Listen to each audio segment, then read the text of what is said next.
मैं आप सबका धन्यवाद देता हूं। अचानक आपको बुलाना पड़ गया और ये जानकारी हमारे लोगों को भी नहीं थी कि इस तरह की बात होगी।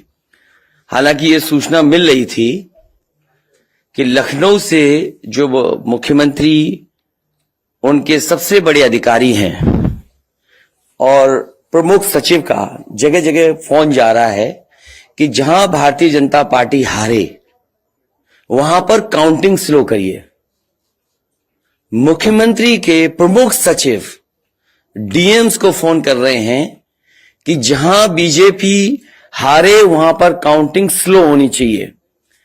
और यही नहीं, अगर हम पिछला चुनाव देखें तो जो भारतीय जनता पार्टी की हार हुई है 47 सीटें ऐसी हैं जो 5000 के अंदर कम वोट में हुई हैं।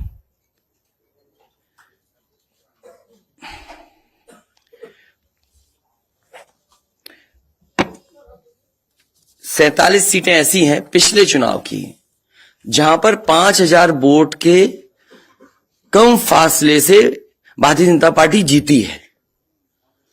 और जो आज देखने को मिला है बनारस में कि जहां ईवीएम्स ले जाई जा रही थी, एक ट्रक पकड़ा गया, 2 ट्रक लेकर के भाग गए। अगर सरकार चोरी नहीं कर रही थी, ये वोट की चोरी जो नहीं कर रही थी, तो कम से कम बताए कि एक गाड़ी रोक ली, पकड़ी गई, लाइव है, अभी भी हम लाइव देख सकते हैं। 2 गाड़ियां क्यों भागी? अगर कोई चोरी नहीं थी, प्रशासन ने, सिक्योरिटी ने इतना इंतजाम क्यों नहीं किया? इतनी फोर्स है, अभी इलेक्शन की फोर्स गई नहीं है यूपी से, तो आखिरकार अधिकारी क्यों नहीं कर रहे थे? क्या वजह है कि बिना सिक्योरिटी, बिना इतने इंतजाम के ईवीएम्स जा रही हैं? और ईवीएम्स के बारे में ये मानना है कि किसी भी वेयर हाउस में रखी हो या किसी भी स्ट्रांग रूम में रखी हो, तो बिना प्रत्याशी के जानकारी के आप मूव नहीं कर सकते हैं।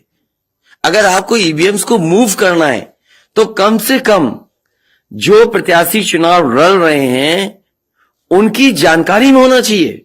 और सोचिए, मुख्यमंत्री आवास से प्रमुख सचिव, मुख्यमंत्री जगह जगह फोन कर रहे हो और डीएम्स को बता रहे हो।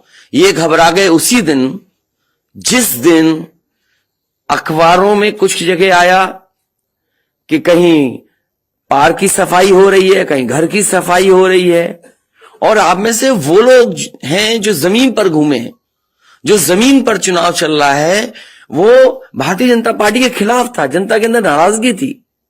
ये जो कल एग्जिट पोल आए हैं, मैं एग्जिट पोल पर बोलना नहीं चाहता था, लेकिन जो एग्जिट पोल आए हैं वो कहीं ना कहीं परसेप्शन ये क्रिएट करना चाहते हैं कि हां, भारतीय जनता पार्टी जीत रही है, जिससे वो चोरी भी करें, अगर वो भी ना पता लगे कि हां चोरी हुई है। इसीलिए अगर हमने वोट दिया है तो मैं अपने नौजवानों से, किसानों से और आम लोगों को कहूंगा कि उतनी हमारी जिम्मेदारी बनती है कि वोट को हम बचाएं। अगर वोट नहीं गिना जाएगा तो लोकतंत्र कहां जाएगा? और ये लोकतंत्र की आखिरी लड़ाई है। मैंने कई बार कहा कि उत्तर प्रदेश का चुनाव लोकतंत्र की आखिरी लड़ाई है। इसके बाद तो जनता को क्रांति करनी पड़ेगी, तभी बदलाव आएगा। इसलिए मैं अपने पार्टी के लोगों से और जो सच्चे ईमानदार, सच्चे सिपाही हों, सच्चे अधिकारी हों, सच्चे पत्रकार हों, कम से कम आगे आए और लोकतंत्र को बचाने के लिए खड़ा हों। और मैं अपनी पार्टी के लोगों से कहूंगा कि जब तक काउंटिंग ना हो जाए तब तक कम से कम ये नजर रखें और लगातार निगरानी रखें कि कैसे वोट बचाया जा सकता है, कैसे जहां पर मशीनें रखी हैं कोई किसी का आना जाना ना हो। ये लोकतंत्र के लिए बहुत ही खतरे का समय है। जो दल हार गया, अब उसके बस में यही है जो अब करने जा रहे हैं। ये जितने कुछ एग्जिट पोल हुए हैं वो इसीलिए हुए हैं कि अगर वो चोरी भी करें तो शायद नजर ना आए। अब ईवीएम्स पकड़ी गई हैं, बहाना कोई ना कोई अधिकारी बताएंगे कि हम ईवीएम्स इसलिए ले जा रहे थे। आखिरकार फोर्स के साथ क्यों नहीं ईवीएम्स जा रही थी? ये तो ईवीएम की एक बनारस की जो अभी भी लाइव चल रहा है वो घटना है। बरेली में एक स्ट्रांग रूम से बाहर नगर पालिका की कचड़े की गाड़ी में, जिसका नंबर UP25 DT 9166 में 3 बक्से सील पकड़े गए, जो सील बक्से थे। एक बक्से में सादा बैलेट पेपर था तथा 2 बक्से में मोहरें, रजिस्टर तथा सील करने वाला सामान था। करीबन 500 बैलेट पेपर पकड़े गए।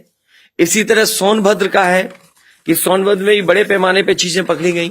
वो भी लोग समझ में आ गया तो उन्होंने देखा, SDM को रोका। SDM घोरावल जनपद सोनभद्र में खाली मत पर अपनी गाड़ी से पॉलिटेक्निक कॉलेज ले जाते हुए पकड़े गए। क्या सफाई देगी सरकार?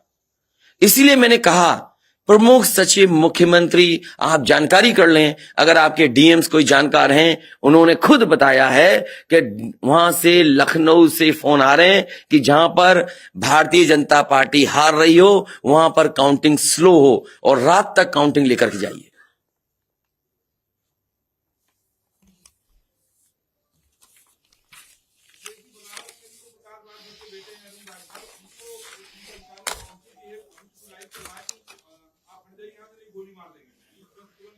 तो मैंने आपसे कहा कि ये लोकतंत्र का आखिरी चुनाव है। इसके बाद तो जिस तरीके से आजादी के लिए लड़ाई लड़ी गई थी उसी तरह की हमें और आपको क्रांति करनी पड़ेगी। मैं तो अपने नौजवानों से अपील करूंगा कि जहां किसान इतने साल बैठे रहे तब सरकार झुकी। कम से कम 3 दिन लोकतंत्र के अखंड प्रहरी बनकर के EVMs को बचाएं और चुनाव को बचाएं।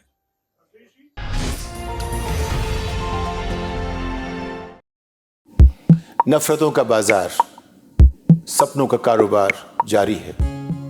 अच्छे दिन तो झांकी थे, अमृतकाल अब बाकी है। मन की बात आप तक पहुंचती है, लेकिन आपकी आवाज का क्या? जिन्हें लोकतंत्र का चौथा स्तंभ कहते थे वे अब सत्ता की गोद में हैं, सत्ता के सामने नतमस्तक हैं। लेकिन अब भी कुछ आवाजें हैं बेखौफ, बेबाक, जिन पर लोगों को भरोसा है। चेहरा बदला है, तेवर वही है। देखिए मुझे, सतीश शाह को HWD न्यूज़ पर।